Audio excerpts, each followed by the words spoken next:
Après une sympathique mais controversée conversion sur Dreamcast sortie en 2000, Daytona USA nous revenait 10 ans plus tard sur PS3 et Xbox 360 sous la forme d'une remasterisation. Daytona USA était un jeu remarquable pour de nombreuses raisons, mais c'est probablement le gap graphique qu'il creusait avec Virtua Racing qui était si impressionnant. Rappelons qu'il proposait pour la première fois des polygones texturés dans un jeu Sega et qu'il est sorti quelques mois avant Sega Rally. Avec ce titre, le studio AM2 voulait reproduire toute la fougue et l'excentricité des courses de NASCAR, et ils y sont parfaitement parvenus. Sur PS3, le jeu se pare d'une résolution en 720p, de textures plus détaillées et de couleurs plus éclatantes que jamais. Le Sonic gravé dans la roche ou la statue de Jeffrey n'ont jamais paru aussi pimpants. Et plus important encore, le format 16:9, bien pratique, ne trahit pas la direction artistique de la version arcade. Même aujourd'hui, ces graphismes méritent bien un 8 sur 10. Plus impressionnant encore que les graphismes est l'animation. Malgré le nombre de voitures affichées à l'écran et le niveau de détail élevé des décors à l'époque, cela ne ralentissait pas d'un poil en arcade. Sur PS3, il en est heureusement de même. Le jeu offre une animation à 60 images secondes, constante et un défilement grisant. C'est d'ailleurs l'une des grosses forces du jeu. L'impression de vitesse est incroyablement bien reproduite, grâce aux astucieux angles de caméra, mais aussi au niveau de détail des abords qui renforce la sensation de défilement. Il en est de même sur PS3, ce qui est quand même la moindre des choses pour un jeu sorti il y a 25 ans. Je note l'animation 9 sur 10. Parlons enfin de la bande son cultissime. Ce mot souvent galvaudé prend ici tout son sens. Let's Go Away, Blue Blue Sky, les chansons au style dance des années 90 sont délicieusement kitsch, au point qu'elles comptent pour beaucoup dans le fun que le jeu procure. Sans ces musiques, Daytona USA ne serait pas Daytona USA.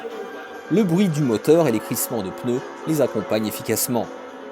Notons que cette réédition offre le choix entre les musiques originales et remixées. La bande-son mérite un excellent 9 sur 10. Les drifts constituent le cœur nucléaire du gameplay, et même si ce n'est pas la seule dimension à prendre en compte, c'est assurément celle qui vous demandera le plus d'efforts pour être maîtrisé, tant ils sont techniques et exigeants pour un jeu d'arcade. On retrouve les 3 circuits de la version arcade qui sont des modèles en termes d'architecture. Le premier rend le titre accessible et fun. Le suivant devient rapidement frustrant sans avoir assimilé les bases. Le troisième exigera une maîtrise parfaite des contrôles.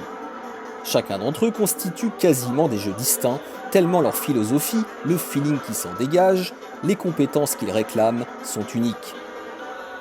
Le jeu étant pensé pour le volant, les contrôles se montrent extrêmement sensibles au stick analogique, et demandent donc un doigté de fée. Et à l'instar de la version arcade, le jeu exige de passer en boîte manuelle pour espérer finir premier. Je note le gameplay 9 sur 10. Le jeu n'est donc pas si abordable qu'il en a l'air. Il est loin d'être le jeu à popcorn que l'on croise en fête foraine pour s'éclater entre le tir au pigeon et l'auto-tamponneuse. Sa profondeur lui assure une durée de vie sans pareil pour le genre, non seulement parce que le chemin jusqu'à la première place ne sera pas de tout repos, en mode expert, mais aussi parce qu'il offre une rejouabilité exemplaire.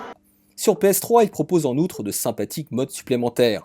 Un mode défi qui vous invite par exemple à réaliser un drift sans descendre sous les 270 km/h, ou à dépasser au moins 3 voitures dans un temps imparti. Plus original, le mode karaoké qui vous permettra d'exprimer tout votre talent de chanteur.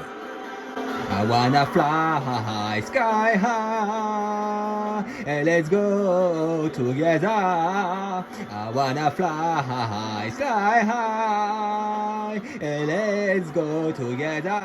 La durée de vie reçoit la note de 9 sur 10. Yeah, yeah, oh, do fly high, feel good. Cette version PS3 va au-delà de ce qu'on pouvait espérer. Sans forcément dépasser la version originale, elle arbore un splendide lifting tout en lui restant fidèle, et se montre plutôt généreux en contenu. Une occasion en or de découvrir ou de redécouvrir le chef-d'œuvre d'AM2 dans les meilleures conditions. Daytona USA sur PS3 reçoit la note de 9 sur 10.